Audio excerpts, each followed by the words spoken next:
All right, well, let's talk about more positive notes now, shall we? Some of the good stuff that England have included and have been able to call on, especially in attack, because it does present Gareth Southgate, I suppose, with a bit of a conundrum. Because of course, Phil Foden has to be in there. He is Player of the Year. So is Cole Palmer, who's coming off of an amazing season for Chelsea, probably the brightest spark of Chelsea's season so far. You do have the likes of Bukayo Saka as well, Ivan Toney, Eberiche Eze, who's finally been included. Augie, this has been a shout for, I think, anybody who has watched Crystal Palace for some time right now. He is an absolute baller. What do you make of his inclusion?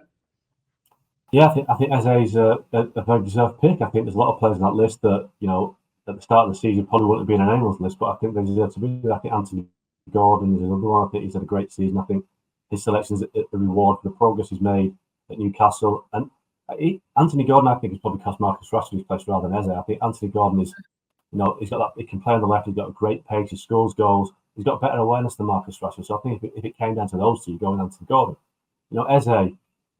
I think Eze is a great player, but something. I think he might be one that misses the cut. I just think you look what he offers. I think he's exciting, but I think Southgate might go for players that he knows a little bit. But I think Eze is obviously destined for big things, but maybe his time is a little bit late. But I do think he deserves to be in this kind of enlarged squad. But I do think when it comes to the final squad, he probably won't make it. But there's some great talent in that list of forwards, and I think it explains why Rashford made it. That there's so many good players ahead of him now. Yeah, and Rob, two players that you obviously have been able to watch very closely given their time up in Manchester. One who obviously now plays for Chelsea in Cole Palmer. But, Gareth Southgate said that this is our most complicated decision overall because he is where he doesn't have a lot of options, for example, in left back. But in other positions, he does have so many options. And that's one. Do you ever see, I suppose, a scenario where England could field the likes of Phil Foden and Cole Palmer, or does somebody, after coming off of one of their best seasons, have to take the bench? Well, you know what? There is a lot of questions about that squad, but it may be that Gareth Southgate is looking and saying, I'm going to be more attacking in this tournament. And Phil Foden is probably the key to that, is in that he's had a great season. You can't not pick Phil Foden, but you can pick him out wide.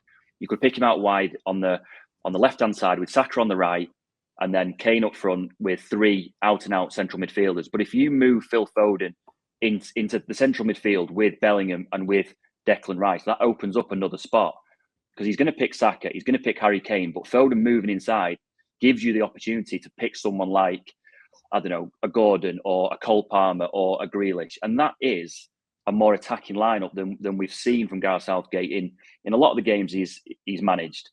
It's all very well picking that attacking team against, I don't know, Serbia in a group game. But when it comes to the likes of France or Spain or someone or Portugal in the knockout rounds, it's a big decision to go that attacking.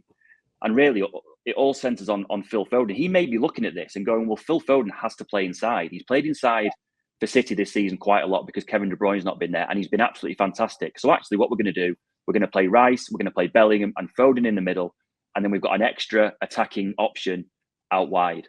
I'll believe it when I see it because Gareth Southgate has shown not a great deal of inclination to be that attacking.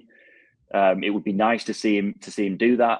Obviously, it's a big risk in the biggest games because often you want control of those games, and if you come up against a team like France, they can punish you if you're not controlling the game. But maybe that's what Gareth Southgate is looking at. Maybe he's looking at these players and saying, well, I've got loads of attackers. I haven't got many holding midfield players. I haven't got many defenders. Why don't we just pick as many of our good players as we possibly can and see where it takes us? I think a lot of England fans would find that relatively refreshing. But as I say, Gareth Southgate hasn't shown a great deal of inclination to do that. So I think a lot of England fans will believe it when they see it, when they line up for that first game. I was gonna say, Augie, what's I suppose your take on Gareth choosing probably the most un-Gareth Southgate squad? Because I remember last Euros we had a discussion of how Gareth Southgate with that England squad was pretty much like having a McLaren and a Ferrari and a Benz in your garage, and then choosing to go out with the minivan with the way that he stacked up England to play. But now, again, he has the arsenal to play probably the sexy football everybody wants to see England play. But as Rob said, it's a matter of time if we actually see if he could do it. But what do you make on Gareth's I suppose, decision to choose this kind of a provisional squad? Well, you've got to play to your strengths, haven't you? And on this occasion, the strengths are in attacking positions because of injuries and because of a lack of, maybe similar talent further back. I think that's why he's done it. And I think, we're talking about Foden there and the situation with Luke Shaw earlier on. He could also play Bukayo Saka down the left. He's done that before as a kind of a left wing back. So that could be a solution to that kind of left-sided defender problem. You wouldn't ideally put Saka there, but if you do that with Saka, it enables you to play Foden. And I think maybe he's thinking along those lines, that through the back, Saka down the left, all these attacking players, these great, because you have to be honest. You look at England's group. It's a group that should come through quite comfortably. They haven't really got, in terms of the progression of the tournament, they haven't really got a tough game. Sorry, everybody. I know that sounds like English arrogance. They haven't got a game that they might worry about until potentially France in the semi-finals. Now, if that's the case, you can overload with attacking players. You can also do what City with Pep Guardiola. You can put 5-6 attacking players on the pitch and let them do what they do.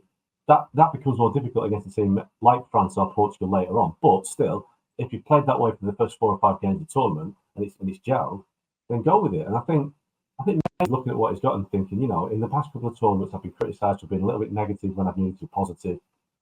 Everyone thinks this is going to be his last tournament. I know he's not saying that publicly, but the vibe is that this is going to be Gareth Southgate's, farewell to the England job. If that's the case, you might as well go out with a bang. Go out with people not criticising for being negative. Go out playing attacking football. Then, if you are criticised for anything, it's for being ambitious and courageous. So, fair play. I think that's the way to go. I think he's made some big decisions on the squad. He's left out some big names. He picked a lot of attacking players. All he's got to do now is tell us when he's staying on going over to Man United, but we'll leave that on that. Oh, that's a chat for another day. Rob, what do you make of it? Do you think that this is kind of like a farewell squad for Gareth Southgate, probably kind of giving the people finally what they want? And with the amount of youth we're seeing in here, or inexperience, but as Gareth Southgate said, they may have an experience on an international level, but they have many caps for their clubs and are doing well. Do you feel like this is probably a teaser as to what we can expect from an England squad, even though he leaves, but for 2026? Well, yeah, I mean, to me, that is a squad that's been picked with 2026 in mind. I mean, that doesn't really fit with what we know about Gareth Southgate, in that, there's a strong possibility that this may be his last tournament. So, why does he care about looking beyond Germany? Why does he care about how England will line up in the United States in 2 years' time? But when you include players like Wharton and Kwanzaa and Curtis Jones, Kobbie Mainoo, it suggests that they are looking beyond this tournament. Now, it may be that Gareth Southgate has just decided that he's going to pick all the players who are in form. He's going to ditch that kind of that old rule that we know about him, that he's going to pick the players that he knows, and he's just going to go out and play attacking football and go for it because it is his last hurrah. I would suggest, while Gareth Southgate has kind of left it open to whether he's going to actually continue in the England manager's job beyond this, I would suggest that maybe he is looking to 2026 and wants to give some experience to the likes of Eze and Mainoo and Curtis Jones and players like that, because they're the players who are going to form the core of your team in 2 years' time. I mean, obviously we'd have to wait until it's cut down to 26, because it's entirely possible that what's this, a 33-man squad, that all these young players are brought into the camp and then are cut before he names his 26-man squad, and then that thought goes out the window. It will be interesting to see how many of those young uncapped players actually make it. I mean, I make it 5 uncapped players in that 33-man squad. It'll be very interesting to see how many of those are actually on the plane to Germany, or how many have just been brought into the group to prepare them for maybe a start of their England career next season.